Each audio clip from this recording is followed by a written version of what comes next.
So I'm Charlene Sauce of Sauce is Best. It's CEO and it's self-taught chef. And if you're wondering what that blue is on my hand, I suffered a cooking injury. So I'm all bandaged up and have to heal for a few days. But that's what happens often in kitchens. Not to worry though, I'm fine, all is well. But on to our 4 signature sandwiches. Now, speaking of signature dishes or specialty items, you can find the specialty items and any special events in my travel plans at saucesbestcatering.com on the specialty items and events page. So I already had 2 specialty sandwiches. They are the Sauce's Best Breakfast Burger and the Sauce's Best Giant Biscuit Burger. The 2 new additions that we're working on that were created yesterday, filmed yesterday, photographed yesterday are the Sauce's Best BBQ and Slaw Sub and the Sauce's Best Linguine Meatball and Shrimp and Vodka Sauce Submarine. All of these sandwiches are huge. I believe in large portions. I know everybody doesn't always want large portions. So if I'm ever doing personal chef creations for you, just let me know because yes, I love creating beautiful but large stuff similar to me. So, but get ready for those items to be added and you'll be able to see them on the site along with their description and pricing either this evening or tomorrow. Today's date is January the 11th of 2021. And so depending on when you're watching this video, it's already posted on the site for your enjoyment. Thanks for your support, and I can't wait for you to taste several of my good, authentic, made with love, I call it made with a taste of Maryland love dishes. Enjoy. Hold on just one moment, please. I have to turn my music all the way down because you know the copyright police are crazy out here nowadays. So, we are 7 days away from Sauce's Best Catering trip to Wicomico and Worcester County, Maryland. I'm so excited to be coming home for this brief visit. Born and raised in Maryland all my life, just happened to have spent the last 13 years of it in Georgia, but I always love coming home and seeing the beach, even if it is in the wintertime. So I've already seasoned my salmon. I cut the skin off, only because I'm breading this salmon this time, which I totally forgot to grab my breadcrumbs and put them in the mixture. So let me do that. But let me tell you this. We are still going to fry those skins and cut them up into a pretty garnish to go on top of my lima bean, tomato, and rice mixture. This is going to be a really yummy meal. I was going to go to the store earlier to get more salmon because this only gives each of us 1 piece tonight. But I'm cooking an Asian meal tomorrow night, so I decided we didn't need a big dinner night. First thing you want to do is just score your protein a little bit, which just means you're putting a few slashes in it. You don't want to go deep, just scoring it a little bit. I think most of y'all should know that, but if you don't, that's what you do. And then I have, right here, I have what is the dry mixture, and right here I have the wet mixture. I like to combine things because it makes the process faster. So I actually have my egg and my other flavors in the wet mixture, and we're just going to bread each one of these. So real quick, let me grab the breadcrumbs.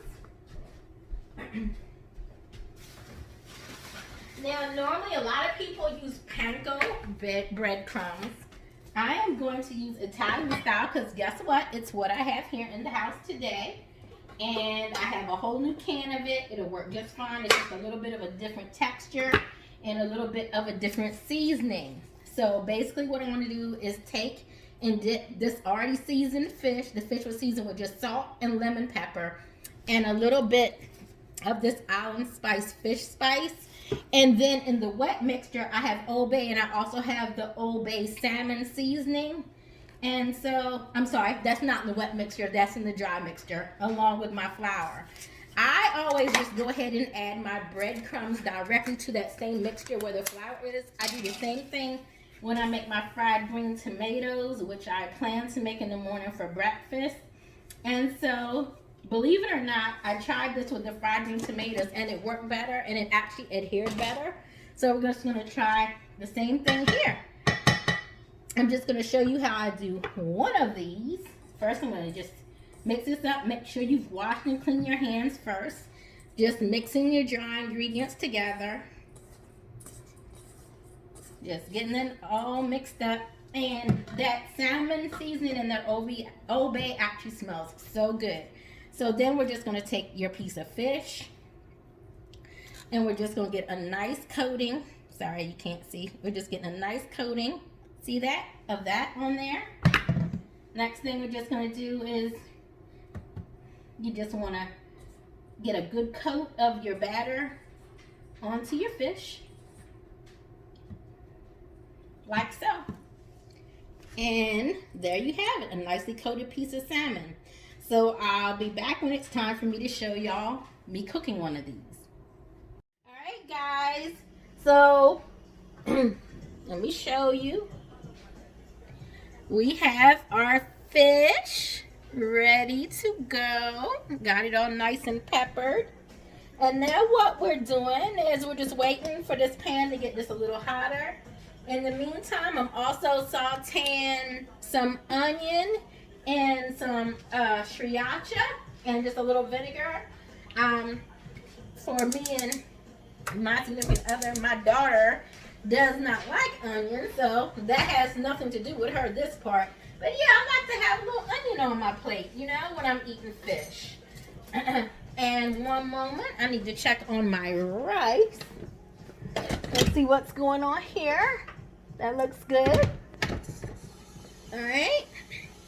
So this is one of my quickest meals I think I've ever made. I am going to fry the fish skins in addition because crispy fish skin is just so good, but I just didn't want to serve it attached to the fish. So I'll be back shortly once this pan actually gets going to the level of hot that I want. Nothing like a cast iron skillet pan when you're doing a fry on fish or chicken. Be back in a little bit. Alright, so I finished one piece of fish and forgot totally that I was supposed to be showing you how this goes. First, let me finish sweating down my onions that are going to go on the plate. So, look at that. You just want to turn it over now and let it cook on the other side. This is the first piece that got finished, just so you can see how beautiful that is. Alright, so I'll be back in a bit. Guys, so just showing you this. You might want to come up higher. Well, I guess we need to go lower. Unfortunately, because the skillet's so deep. But you see, I'm just frying the remaining salmon skins because it'll give a nice garnish to the plate. Whoops, I dropped that one. That's not how it was supposed to go. But yeah, see, just getting a nice crispiness to them. And after that's done, I'll begin plating and I'll show you the plated version once it's done and grab some photos. Again, Maryland, Ocean City, Salisbury, February 8th through the 12th. Can't wait to see you guys. And be sure to subscribe to my YouTube channel at Charlene Sauce. Thanks for watching. Alright, just showing you the plate. Here we have the salmon on top of the rice with tomatoes and lima beans in it. Got a little piece of twirled, held with a toothpick, fried fish skin. Some caramelized onion. And I used the rest of the glaze from the onion for that. And then we have a lovely marinated salad to the side. Give you one more look at it.